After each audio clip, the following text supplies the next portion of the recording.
everyone, my name is Daniela. So I'm making a video today about stages of grief. So the 5 stages of grief. 1, denial. So when you first find out, or you find out that your loved one passed away or is terminally ill, you are in denial about what's happening. You're like, this can't be, this is not happening to me, I can't believe this is happening. So that's the first stage, is denial. Like, you're not accepting of what's happening. Stage number 2 is bargaining. And with bargaining, you might be feeling like, if I did this, if I saw this person earlier, this wouldn't have happened. If they received treatment, they wouldn't have died. If I did this and that. It's kind of like you are trying to solve what you could have done, but since they passed away, you feel bad about what happened.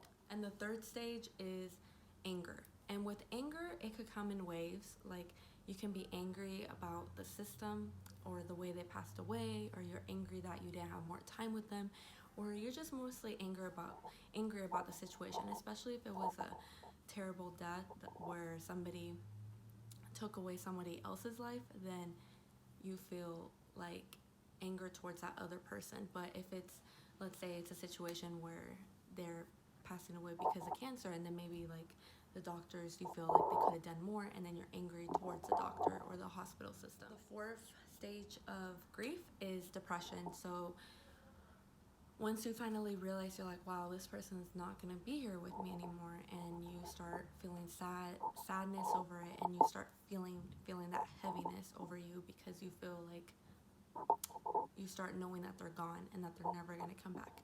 And depression can come in waves as well.